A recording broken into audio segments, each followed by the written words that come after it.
Армысыздар, құрметті көрермендер. Біздің қоғамда туған елге, туған жерге деген құрмет, ыстық сүйіспеншілік қалай көрініс табу керек? Адамның жүрегіндегі осы бір құдіретті сезімді қалай жеткізуге болады? Әйтсе де, оны құр сөзбен айту жеткіліксіз. Адамның отанына деген сүйіспеншілігі өмір сүру салтынан, адамға, қоғамға деген қарым-қатынасынан, еліне сіңірген еңбегінен көрініс тапса керек. Біздің бүгінгі әңгімеміздің алтын арқауы да туған жерге, елге деген сүйіспеншілік. Асқар мырза, қош келдіңіз. Жаңа ғана экраннан көріп отырсыз. Мына құқық қорғау саласында қызмет жасайтын азаматтарға деген халықтың көзқарасы барлық кезде бірдей емес. Бірақ та мына қандай керемет отбасы, осындай отбасы үлгі бола алады ма қазаққа, бүгінгі жастарға?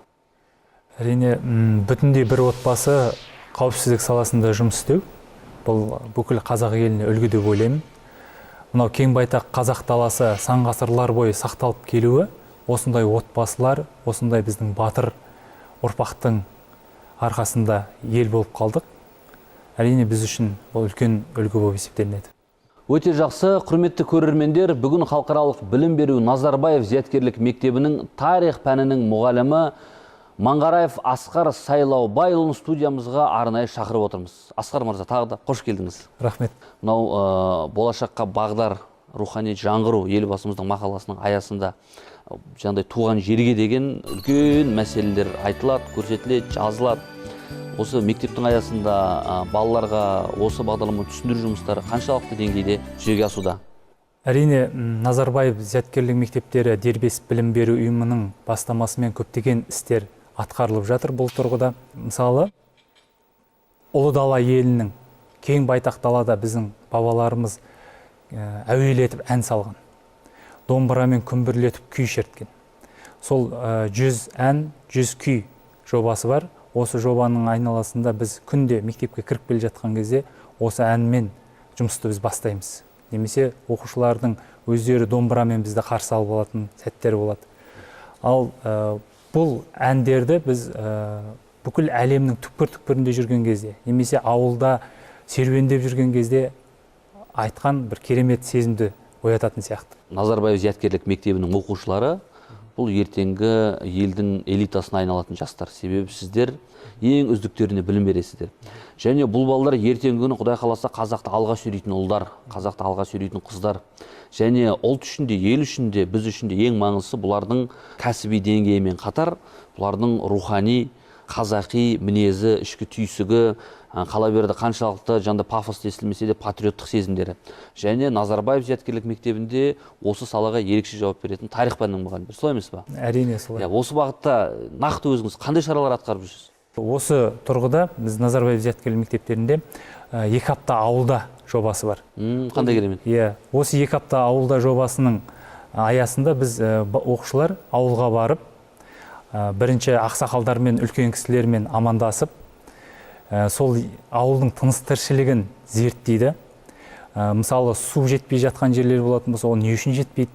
Шөлейт жерлерден қандай біз пайда алып келуге болады? Және де қой қырқым, немесе шөп шабу, бау-бақшаға қарау деген сияқты бүкіл сан салада зерттеу жұмыстарын жүргізіп, еңбектеніп, табандылық пен төзімділікке өздерін баулиды. Қандай керемет? Ауылмен, қазақпен, қазақтың салтымен, дәстүрімен біте қайнасатын болып тұрған. Сол өздерінің ауылдарын зерттейді. Яғни біз қазақ деген халық текті халықпыз ғой. Яғни өзінің жет атасын аталардан сұрайды.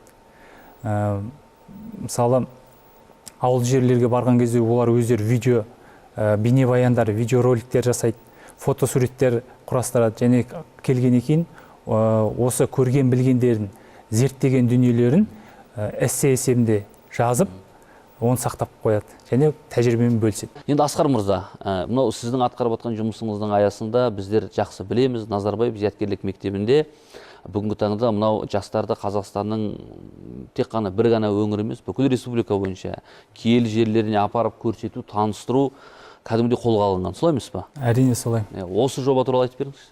Бұл жоба негізінен 2012 жылдан бастау алады. Назарбаев зияткерлік мектептері бұл туған елге тағзым жобасының аясында сол киелі жерлерге барып, сол елдің, сол жердің табиғатын, флора мен фаунаға бай әсем өсімдіктер дүниесін, және де архитектуралық құрылыс алаңдарын және инновациялық объектілерін ғылыми тұрғыда және де өздерінің бір отанға деген сезімі арқылы зерттеу қолға алынды. Сол осы мақсатта біз жұмыс жасап жатырмыз. Біз Назарбаев зияткерлік мектептері бұл Қазақстан Республика көлемінде зерттеу барысында маршруттық өзара алмасу, мысалы солтүстік Қазақстандағылар оңтүстікке, оңтүстіктегілер батысқа деген сияқты барып отырады. Осы нәтижесінде бізде бұл туған елге тағзым жобасына ең үздік деген оқушылар бар. Ал енді ол жерге барған кезде керемет біздің өзіміз жоспарлағаннан да бөлек керемет дүниелерді біз кездестіреміз. Ол жерде кейбір ақсақалдардың біз естімеген аңыз әңгімелерін тыңдаймыз. Сол кезде біздің отанымыздың, ұлы даланың қойнауында әліге дейін көптеген сыр, құпия тұнып жатқанын біз сезінеміз. Бұл керемет жоба. Досжан мырзаның бағана бір өкінішін айтып қалды. Ел аузындағы туған жердегі аңыз әңгімелер қағаз бетіне түспей жатыр деп.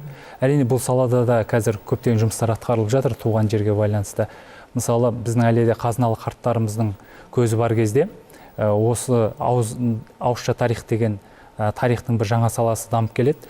Оны Мәмбет Қойгелдиев ағайымыз іске асырып жатыр, және ол кісінің мен шәкірті болам. Бұны мен Назарбаев зияткерлік мектебінде де сабақ барысында әлеуметтік зерттеулер есебінде қариялардың бір керемет құнарлы сөздерін жинастыру тапсырма есебінде беріп отырам. Мен ойлаймын, болашақта бұл да үлкен жұмысқа айналады деп. Өте жақсы. Асқар мырза, Досжан мырза, сіздерге көп-көп рахмет. Мынау біздің студиямызға келіп, керемет ойларыңызбен бөлісіп, атқарып жатқан жұмыстарыңызға қатысты кәдімгі үлкен ақпарат бердіңіздер. Бұның барлығы ел үшін, қоғам үшін, қала берді қазақ үшін өте маңызды дүниелер. Әлихан Бөкейханов атамыздың жақсы айтатын сөзі бар: әр буын өзінің жүгін тиісті жеріне дейін апарып тастайтын болса, қазақ ешқашан өлмейді дейді. Сондықтан біздің өз көтерген жүгіміз бар, тиісті жерге апарып жеткізу керекпіз. Соны атқарып жатқан жағдайымыз осы. Сондықтан сіздерге әрқашан көп-көп рахмет, творчестволық табыс тілейміз, әрқашан биіктерден көріне беріңіздер.